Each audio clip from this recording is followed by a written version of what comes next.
So let's take some time and talk about what it actually means when somebody says to just let it go. I've been posting some mantras for a while on social media, and one of the ones I had recently was let it go. If it no longer serves you, let it go. What the heck does that even mean? Like, if it was that simple to just let things go, shouldn't people just be doing it? So stick around. At the end, I'm going to talk first of all about 3 points that are really the basis that anybody needs to work on if they want to start living a better life, letting things go, and being free of things that no longer hold us back.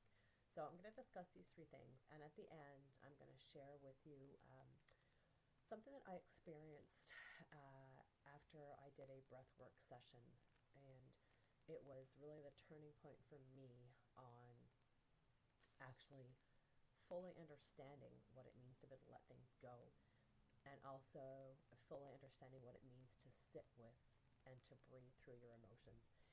So stick around at the end. I will share that with you, and hopefully it will. That was a fly. Okay, anyways, um, so the first step to letting go is you have to give yourself permission to feel those emotions. Okay, so those emotions are yours. They are something that you're going through, something that you're feeling. So the important thing I think here to point out too is when I say to sit with your feelings, to feel these emotions, to feel it, I mean to feel it but not react. I mean to let your body be so calm, so still, so confident that you can simply picture these emotions coming into your vision of sight or your field of sight, and then watching them go.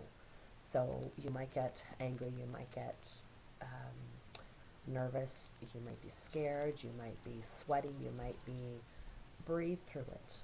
Just breathe through it and know that they're emotions. They're going to come and go just like the waves, but they're not you, and they can't hurt you. It's just an emotion. It's a feeling that we need to learn to feel in order to let it go.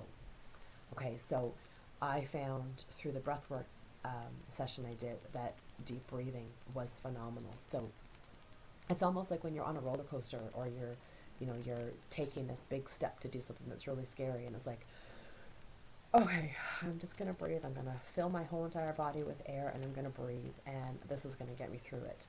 And the more you practice it, the more you realize that you have the strength inside you, and breath work can do phenomenal things to help get you through that pain and through those emotions, because they are just feelings. They're just emotions that are going to come and go. They don't have to hold you back. So step 1, acknowledge and validate. Moving on to step 2 is seek support.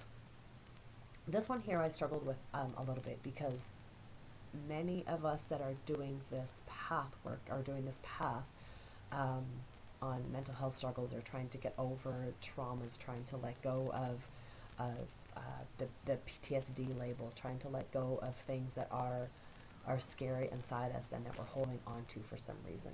But by seeking support, it can be a psychologist, it can be a psychiatrist, it can be a social worker, it can be a family member, it can be a friend, it can be somebody that you're close with, that you have a good relationship with, that you're comfortable with, that respects you, and that knows you, that can understand that this is hard for you, can understand that it's scary, and they can still be there to support you and help guide you in whatever way you need. One of the biggest things that my partner and I discovered right off the bat in a relationship, he also struggled with PTSD, and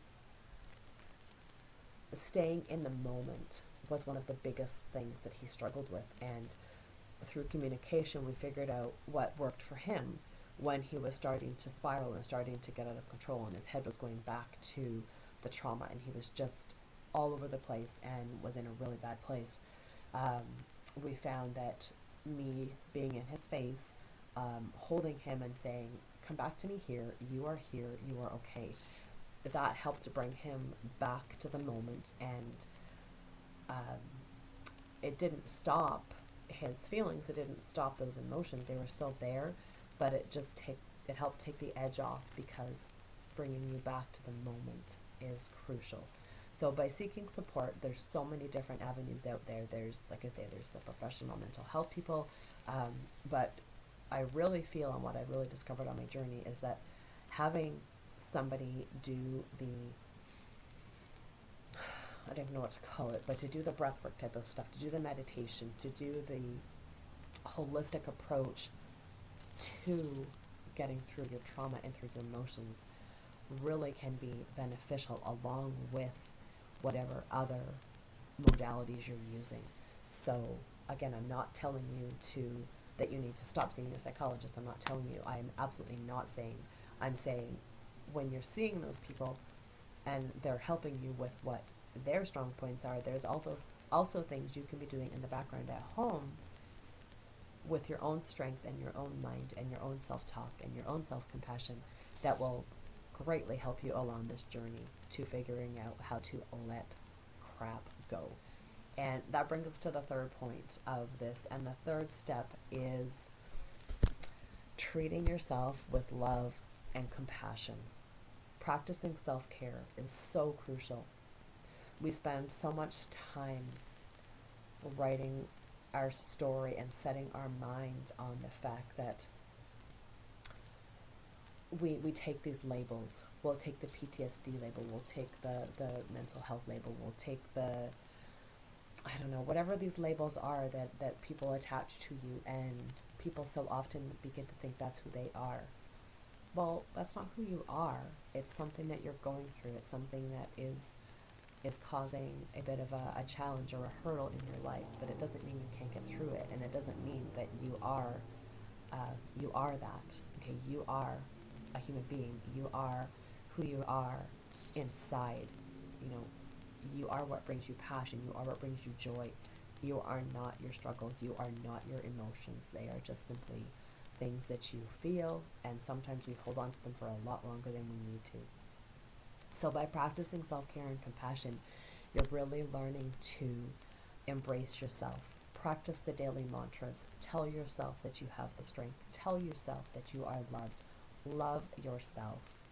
Remind yourself that these are emotions that you are going through. It's just like the weather, right? The weather comes and goes. Some days are crappy, some days there's snow, some days it's hot, some days it's rainy.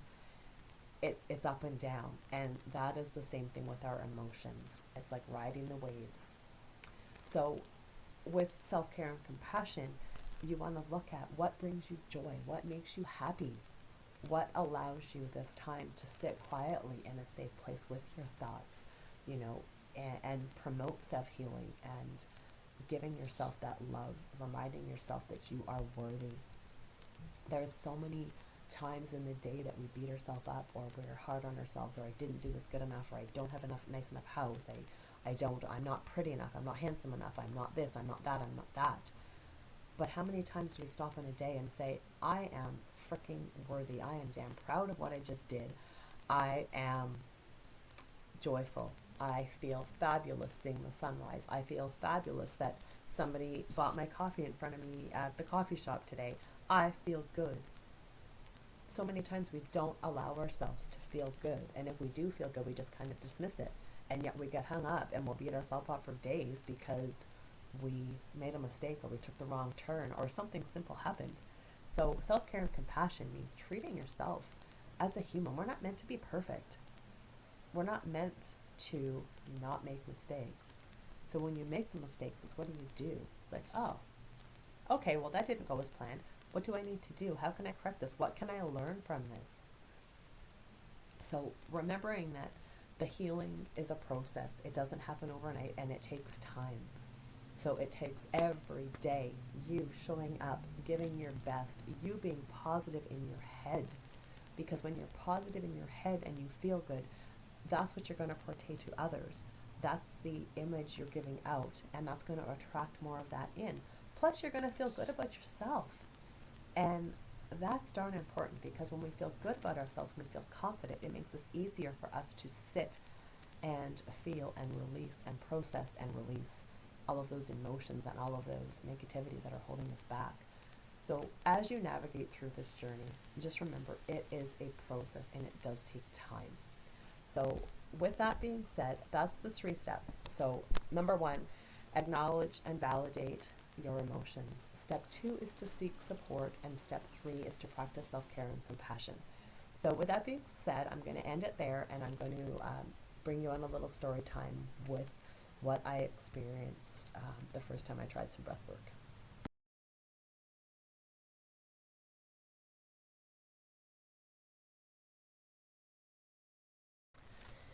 Okay, here it is.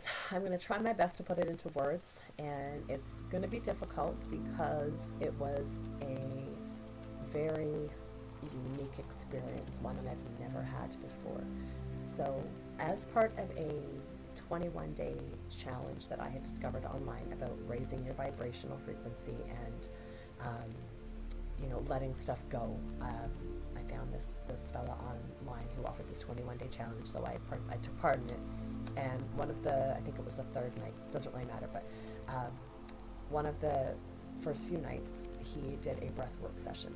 It was an hour-long session, and it involved laying down and him talking you through some breathing, him talking you through your emotions, him encouraging you to let things come up, to let things just be there. And I had so much anxiety going into this, but I just felt this connection with what he was saying. Everything he said just resonated with me.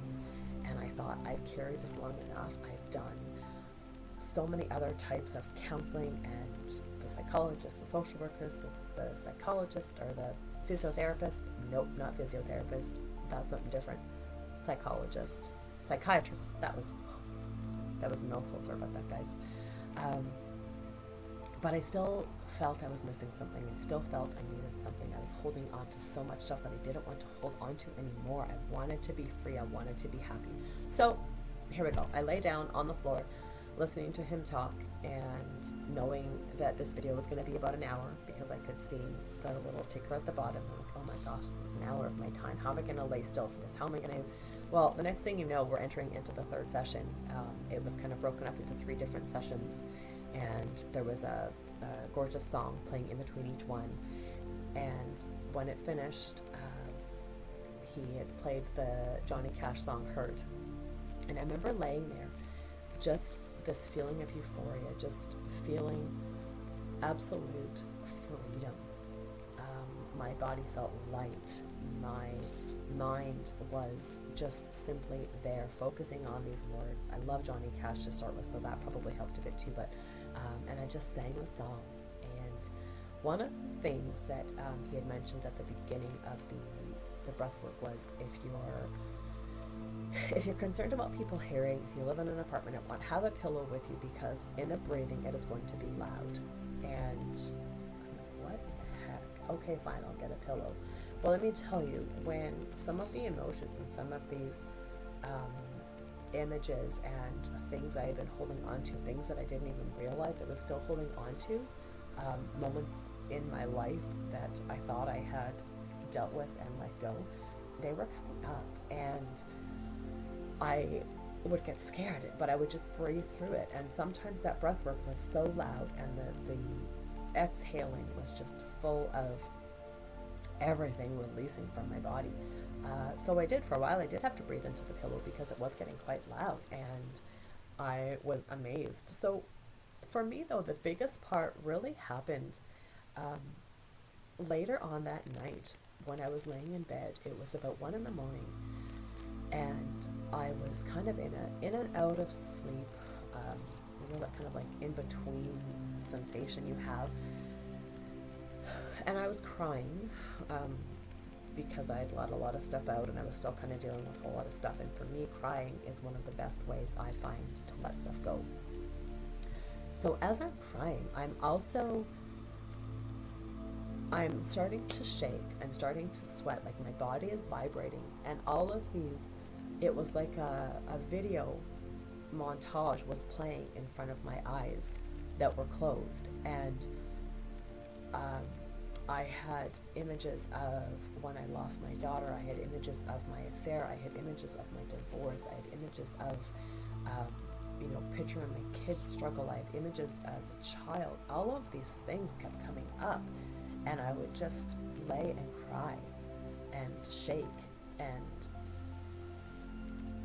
I remember telling myself, this is what you need.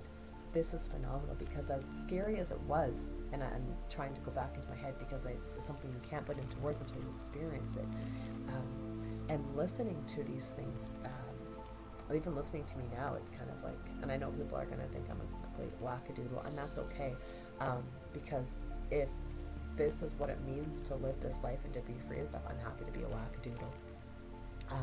So this lasted for probably about 40 minutes, just laying in bed and watching this little video of my life and so many things and letting it go. And I could feel my body becoming lighter.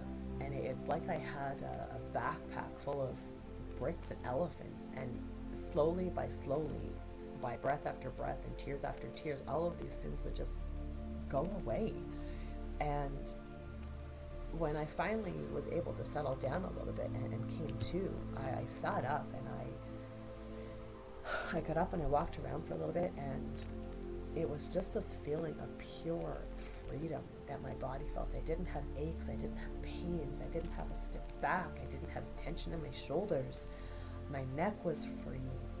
And in the morning when I woke up, I was able to look at life with peace and calmness, and things that used to, set my anxiety and, skyrocket my anxiety. They were just simply images I could see. I'm like, damn, like that's really hard, but you know what? It's okay. I don't have to react to that. I'm just gonna sit here and I'm gonna figure out what to do with it.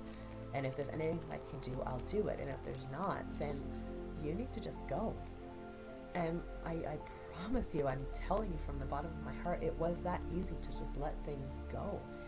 Now, that doesn't mean that my life has no hardships. I don't have sadness. I don't have hurt. I still do. But I'm able to look at it on a different level.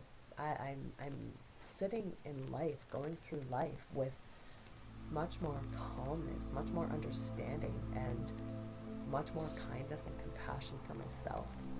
So for those of you that are struggling, for those of you that want to know more, and explore this avenue, I highly encourage you to. I'll put a link in the bottom of this that I believe is a similar link. It's only about a 20-minute breathing session with the same fantastic man named Aaron Dowie. And if you want to give it a try, please do. So it's that's my story on letting go. Now, there's obviously a bunch more steps to it, but if we can't master these steps first, it's kind of like the stepping stones out, or like a step ladder. You have to go through the bottom rungs till you get to the higher ones. And in the frequency world and with the vibrations and all that stuff, it's kind of the same thing. Like all the negativity, all the shame, all the guilt, all the anxiety, they all resonate really low. And as you're able to get through those, and as you're able to work through those negative emotions and become more at peace with yourself and at peace with the universe around you, your body actually starts to resonate at a higher frequency, and you're able to see things with much more clarity and much more calmness. So again, I will end this here. I hope this has shed a little bit of light on you on how to start letting things go. And if you want to discuss anything more with me, I'd be happy to book a free discovery call with you, just to kind of look at ways you can start to practice these steps in your own life, and ways that you can start to let things go. So until next time, my friends, take care of yourselves, treat each other with kindness, and always face the world with love, peace, and kindness. That's my wish for you.